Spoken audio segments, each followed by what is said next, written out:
welcome to God's 5 Minutes with Pastor Ed Wilson.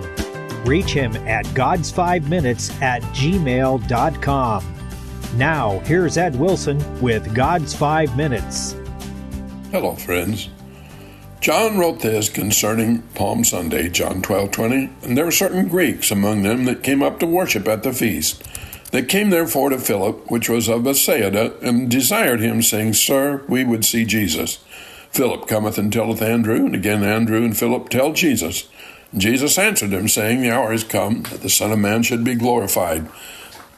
Verily, verily, I say to you, except a corn of wheat fall into the ground and die, it abideth alone. But if it die, it bringeth forth much fruit. He that loveth his life shall lose it, and he that hateth his life in this world shall keep it unto life eternal. If any man serve me, let him follow me, and where I am, there also shall my servant be. If any man serve me, him will my Father honor. Even while Jesus accepted the acclamations and deliberately set himself to stir up enthusiasm among the Jews, he sought to purify the gross ideas they had. What more striking way could he have chosen of declaring that all the turbulent passions and eagerness for a foot-to-foot conflict with Rome, which were boiling in their breasts, were alien to his purposes and to the true messianic ideal, than that of choosing the meek, slow-pacing donkey to bear him? A conquering king would have made his triumphal entry in a chariot or on a battle horse.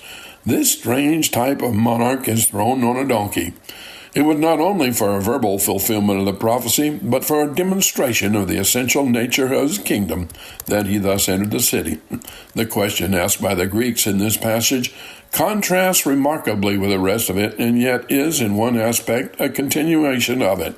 In the former, Jesus brought into prominence the true nature of his rule by his choosing the donkey to carry him, so that declaring that his dominion rested not on conquest, but on meekness. In the latter, he reveals a yet deeper aspect of his work and teaches that his influence over people is won by utter self-sacrifice, and that his subjects must tread the same path of losing their lives by which he passes to his glory.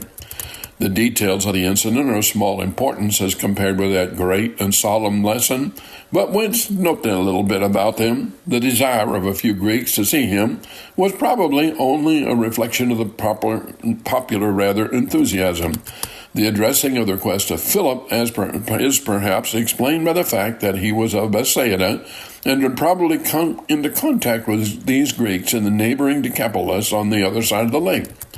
Philip's consultation of his fellow townsman, Andrew, who was associated with him in other places, probably implies hesitation in granting so unprecedented a request. They did not know what Jesus might say to it, and what he did say was very unlike anything that they could have anticipated.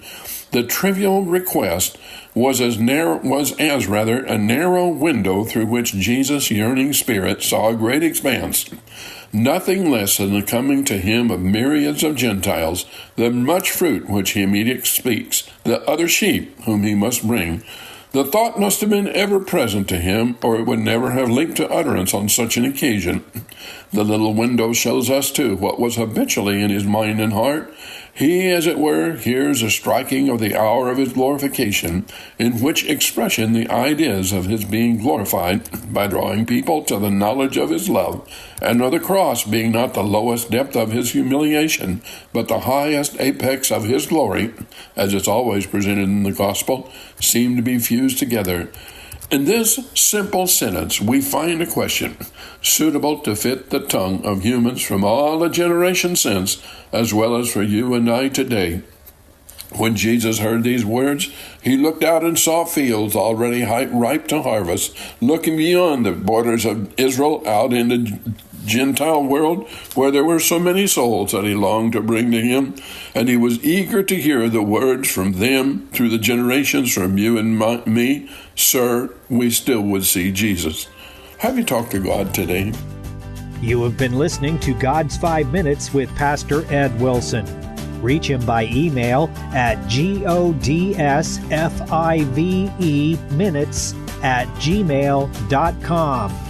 Tune in next time to hear more encouraging thoughts from God's Word on God's 5 Minutes with Pastor Ed Wilson.